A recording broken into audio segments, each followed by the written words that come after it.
last question I have is, do parents and families who have incarcerated loved ones in the system um, show up at your doorstep? And if so, do you find that there is specific needs for these types of families as far as psychologically? And can you explain those to us?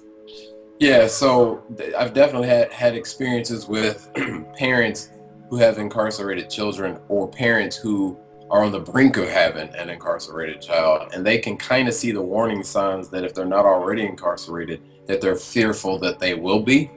So in many ways, they share those symptoms in common. So the child might not be incarcerated, but they're afraid they're going down that path. So in either case, Mona Lisa, what they're looking for is someone who can be supportive of them in navigating that possibility. Because really what you're seeking is, a situation where I don't know if I'm going to have control over their lifestyle choice or something that Right. they might do.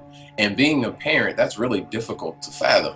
It's this idea that I have to relinquish control and I can't actually do anything to prevent the negative outcome.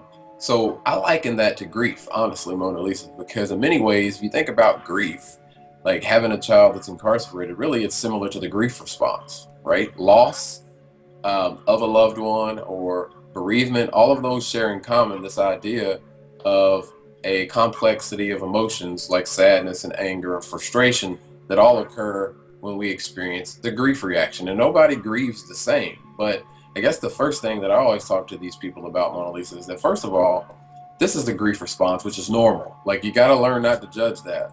This is grief, and we're grieving if we have a child that's incarcerated. Now, so that's part of it, that this is the grief reaction, and don't judge that, because many of the parents that you see take responsibility personally for the behavior of their child. And of course, that it makes them feel condemned and guilty, which can lead, of course, to symptoms of anxiety, depression, and all these other whole host of symptoms. So teaching them to not judge that grieving experience that they have is extremely important. The second piece is being able to help them understand the emotions associated with potential grieving, and that though all of those emotions are necessary, all of those emotions are important, and all of those emotions, if you pay attention to them, are trying to tell you something. Mm. So teaching them how to navigate those strong emotions that will occur over the process of their child being incarcerated. And of course, people differ in that, right? Because it could Right. be a 6 months, it could be 5, 10, 15 years.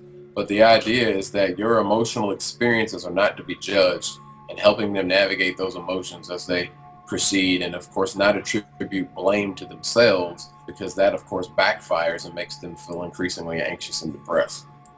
Wow. That's amazing. As a parent with an incarcerated child myself, I can totally relate to everything you just said. Yeah, yeah, Everything. Because it's not an easy road, and the key is learning how to navigate it. And absolutely. and, and it doesn't hurt at all to get help, because I've always been a firm believer that you can't do this by yourself. If you attempt to do it by yourself, it can become very overwhelming. It can become very much like a hopeless feeling, because the stigma that most of Americans have towards families, and particularly parents with incarcerated children, is that there had to be something wrong with that family. There's something wrong with the parent. Right. So dealing with the guilt and shame of it alone is overwhelming.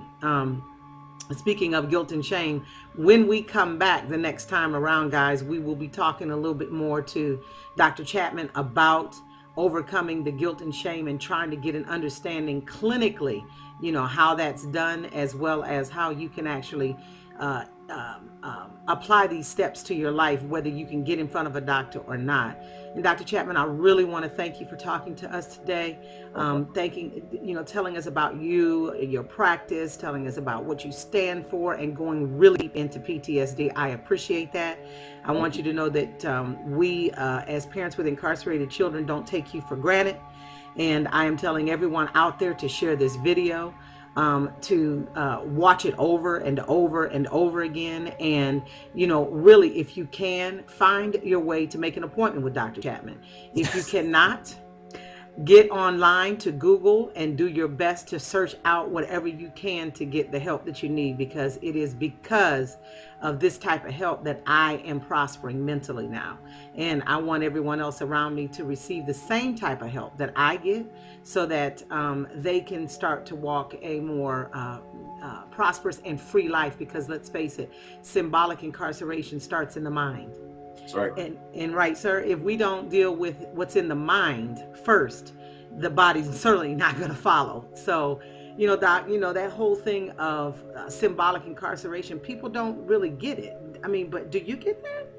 You're giving a really nice preview. I wouldn't say a spoiler, Mona Lisa, but you're giving a nice preview for where you're going with this the next time in many ways, because unlocking those mysteries, like you said, within symbolic incarceration and overcoming strong emotions that are shrouded like guilt and shame. Those aren't basic emotions. Those are secondary reaction emotions, right?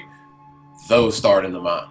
And I guess I'll just leave it at that for now and just say that guilt and shame start here. And it's a matter of how you're processing situations. That's probably all I should say now. But nonetheless, yes, you're absolutely right about that. That's why I'm nodding my head for you. Thank you. So, Doc, we will see you again shortly, and everybody stay tuned. Keep watching. We will always be bringing to you the top specialists in America. We will have Dr. Chapman on multiple times until we get to the bottom line of what is causing our mental pain. So until we talk again, I want everybody to enjoy life, and I want everybody to realize and recognize that misery is a choice. It is a choice. So choose life, choose happiness, and walk the road to grace and ease. Walk the road to grace and ease. Log on anytime to PWICUS.org. Again, that's P as in parents, with incarcerated children, us.org. PWICUS.org. And check out the resources that are there. Type in your city, type in your zip code, and you'll find different legal aid. You'll find the different psychologists and psychiatrists in your area that are based on sliding fees. If they're not there, and if you find somebody that we have not put on there, enter it in for us in the system and let us take a look at that person to see, if they are deemed worthy, because we as parents with incarcerated children are previewing all resources to make sure that these people we can stand behind.